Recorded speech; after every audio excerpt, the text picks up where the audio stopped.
데이터도 돌려놓았다. 그 외에는 도시 안에서 목적을 잃고 혼란에 빠져 적당한 빈집을 엄폐물로 삼으면서 방랑하는 인물들의 데이터로 다시 돌려놓아야 했다. 문제는 그 일을 할 수 있는 인력과도 리버터의 수도 한정되어 있다는 사실이었다. 여러 악조건 가운데 사서 정예 부대가 꾸려졌다. 사서들은 지시를 받은 대로 도시 곳곳에 흩어져 인물과 동물을 그리고 괴물들을 회수했다. 리버트를 주중하여 대상을 스캔하고 평범한 물질로 보이나 생물종으로서 특성에 담겨있지 않다는 점을 확인한 뒤에는 데이터를 바꾸어 장치에 저장했다. 일종의 흡수인 셈이었다. 그 과정에는 짧지 않은 시간이 걸리고 인물들이 아무리 지치고 힘이 빠져서도 그냥 가만히 있는 게 아니다. 보니 그 자리에서 도주하거나 사서와 유탄자를 벌이기 때문에 쉬운 일이 아니었다.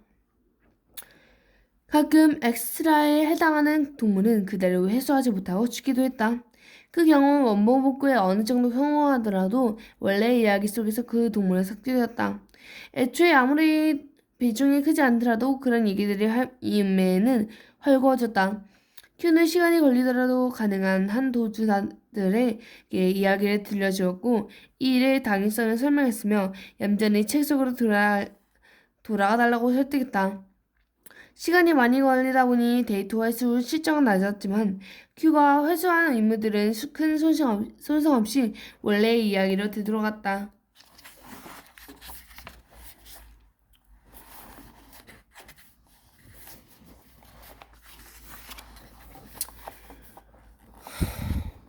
그래서 내가 이야기의 주인공이라고요?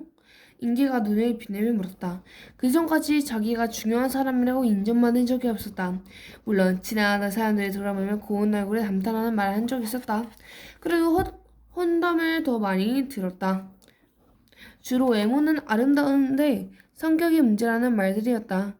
성품이 잔인하고 신 앞에 금신해도 모자랄 것을 코트가 높아 고만하다고 말이다. 어른들은 도덕적이고 균등한 추구를 많이 했지만 그건 다 어린들에게 순종을 하는 아빠가 좋은 말에 표정한 것에 불과했다. 그런데 주인공이라니. 그러나 큐의 말에 들어보면 주인공이라고 꼭 좋은 자리는 아닌 모양이었다. 주인공이란 말의 기본이 좋아지기가 무섭게 인기는 불안해졌다. 세상에는 여러 주인공이 있습니다. 강하고 선량하며 남들을 돕고 자신의 인생을 완성하는 주인공. 반대로 자신의 욕망만 채우던 끝에 파멸하는 사악한 주인공도 있고요.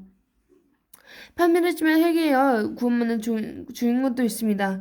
거치게 구원하지만 사실은 그 어느 쪽도 아니고 생각보다 복잡한 주인공들이 아마도 더 많을 겁니다. 살아있는 인간이라면 보통 그런 인간이요. 보통이요? 그래요? 아저씨가 포함해서요? 저는 큐는 비를 흘끗 돌아오면서 멈춰있는 듯한 미소를 띄었다. 우리는 그다지 아무데도 속하지 않은 것 같습니다. 하긴 인계로서 그들이 어떤 사람인지는 별로 중요하지 않았다. 이 장면에서 빠져나갈 수 있도록 도와줄 사람들의 인지가 문제일 뿐이었다. 그러면 저는 그중에서 뭐죠? 분리를 하는 게 의미가 있을지 모르겠지만 굳이 따지자면 사회의 두 원쪽에 가깝습니다. 이건 또 뜻밖의 불행이었다. 인계는 자기도 모르게 벌떡 일어선다. 여차하면 그 자리에 바구니를 하던 건 내버려 두고 도망칠 준비를 해야 할지 몰랐다. 자기도 모르게 구두를 고쳐 신기라도 하는데 뒤꿈치에 힘이 들어왔다. 왜? 내가 왜요? 내가 뭘 잘못했는데요? 저한테 물어봐도 제가 작가가 아니라서 모릅니다. 하지만 정손만든 게요. 정보에 따르면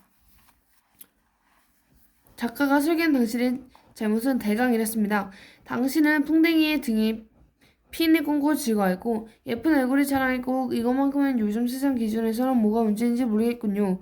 남의 집에서 일하는 거는 게으름 피우지 않고 열심히 했지만 휴가를 받아 집으로 돌아가는 길에 예쁜 구두를 더럽히기가 싫어서 신이 주신 음식을 늪에 던져버렸습니다. 그거 밟고 건너가다가 늪에 빠져서 지우개 했고 거기서 온갖 그 고난을 겪은 훗날 다른 착한 소녀의 눈물과 기도에 감화를 받아 회개의 구원을 인연을 두 번 들으면 큐의 발을 가름했다. 잠깐만요. 말도 안 돼요. 그건 내가 아니에요. 저는 이야기대로 읊어드리는 것뿐입니다. 나는 아주머니가 선물로 주신 빵을 받아서 나와서 어린지 모른 거를 걷고 있었고 늪도 못 봤어요.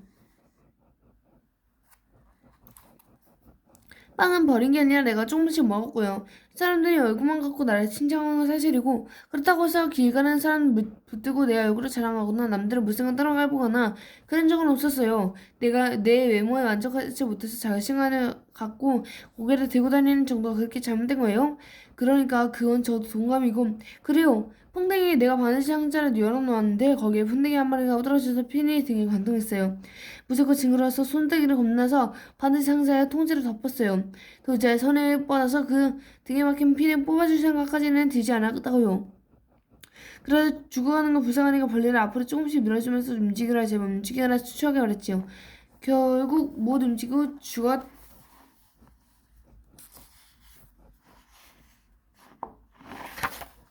죽었지만요. 그런데 창문을 지나가던 이웃 사람이 그걸 보고 다른 이웃들에게 말하다니고 그러다가 제가 별나에 피내 먹고 돌아라 박수라도 친 것처럼 말이 들더군요.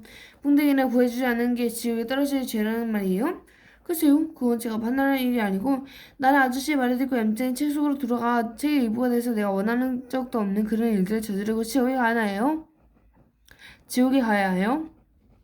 인간은 눈앞에 큐가 이 모든 일의 주범이라는 듯이 한수연 반에 항해 반에 섞어 말하다가 점점 영성을 높아지더니 머지않아 폭발할 것처럼 보였다. 난 전에 그 이야기를 본 적이 있어. 그때 그 뜻밖에도 저는 개입하지 않았거든. 비가 씁쓸하도록 큐에 한 말을 건다. 너는 이번에 데이트로 받아서 있지만 대충만 만든다 이야기가 좀 불만스럽게 하더라. 결국은 착하게 살아라 금전아 나대지 말라 어른들의 말씀에 복종하라는 것 같은 고리타분한 설교를 할 뿐이잖아. 그것도 예쁜 여자애 하나를 제물로 잡아서 허영심에 찌들었다느니 그런 제목을 덮어씌워가면서 요즘 세상에 살려두어도 괜찮을까 싶은 생각이 들긴 하지. 단정하게 갈라붙여 놓은 가렛마 같은 길을 제시하고 나서 흐리고만 가라고 아이들의 등에 떠밀려는 같은 이야기를 말이야. 그때 큐의 손목에 시원한 불빛이 들어왔다. 폐건물 안에 들어와 있는 이들의 형황이 자세히 들어보고 있지 않지만 위치하기만 하는데 그 자리에서 움직임없이 않는 큐의 데이터 수거를 독촉하는 내용이었다. 이 명령을 보고도 5분 내로 움직임이 없으시 현재 위치로 병력을 지원한다는 추신도 한기였다. 병력은 언제나 턱없이 묻혀놨으므로 그런 경우는 대기양식장으로 전화했지만 AI 부대라면 얘기가 좀 다를 것이다. 그는 지시를 무시하고 그러다. 그러면요. 지금 당신이 원하는 건 뭔가요? 나는 그러니까 때움으로써 그 삶을 얻은 인간은 아니면 비록 데이트라고 하나 어린아이였다. 그런 아이에게 곧 다가올 지옥 게임을 잠자코 받아들이란 말은 전부 다 통할 리가 없었다. 나는 이야기가 정해준 삶이 아니라 내 삶을 살고 싶습니다.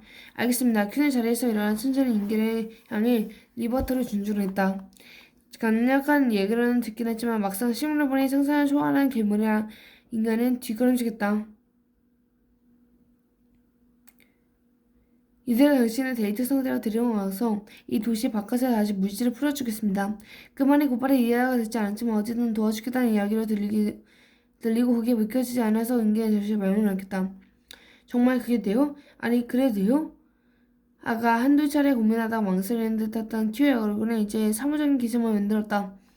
합리적인 분석과 결론에 따라 일을 처리할 뿐이라는 듯이 이쪽이 본 모습이고 그때는 인기가 당신이 잘못 본 것 같았다. 안됩니다. 지금은 당신이 지옥에 들어가지 않은 유일한 방법이고 내 판단을 그렇게 해서 합니다.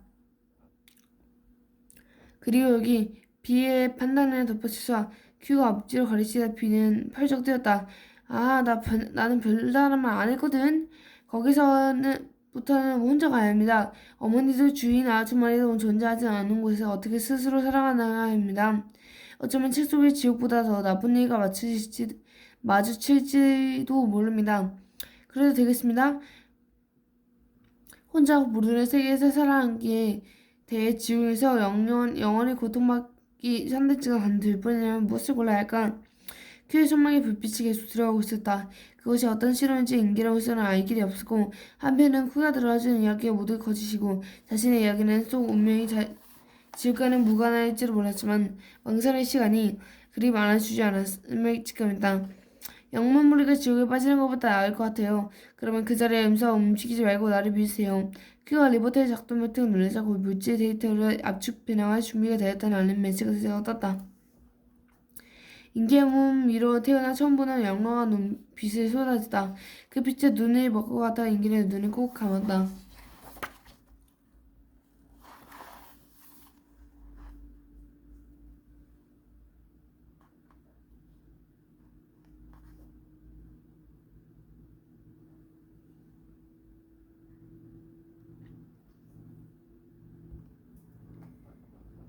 후회 안 하는 거지?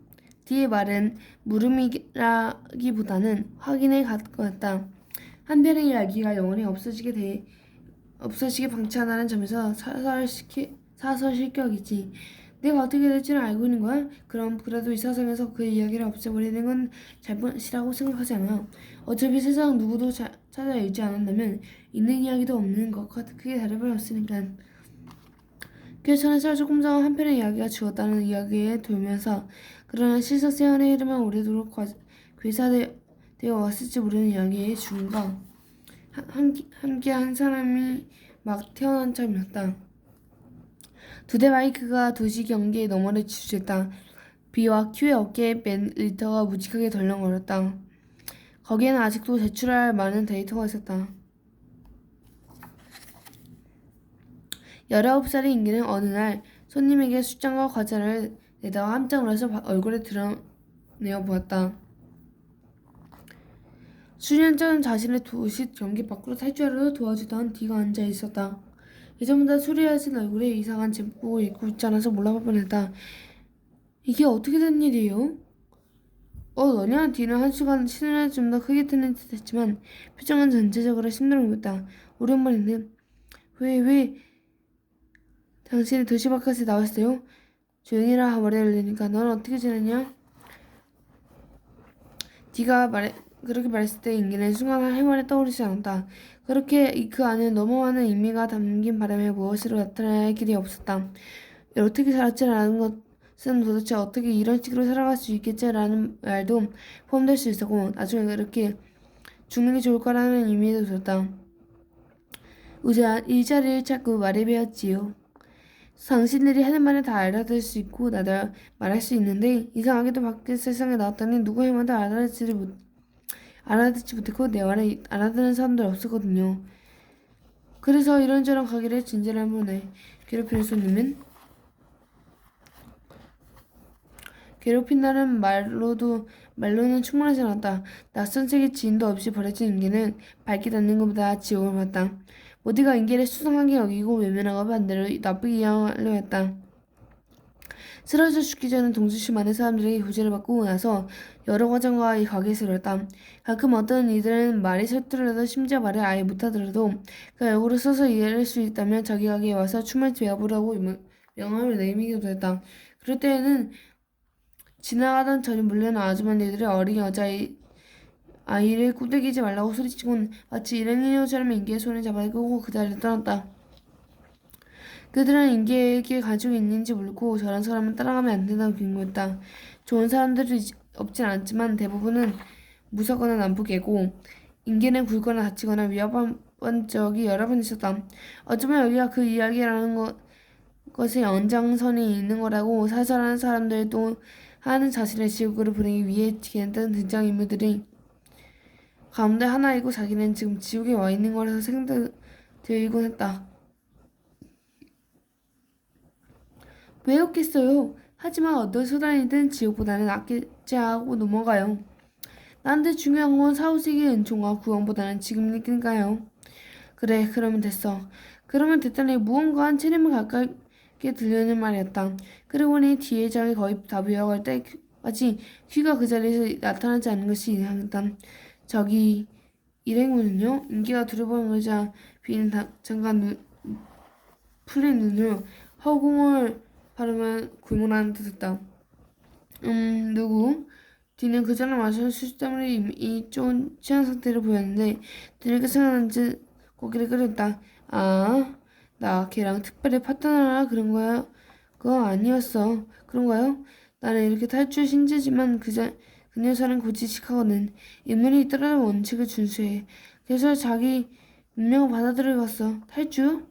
디는 모습을 보면 그동안 문제가 있었으리라는 짐작했지만 그게 어느 정도인지 상상할 수 없어서 인기는 더 겁이 났다.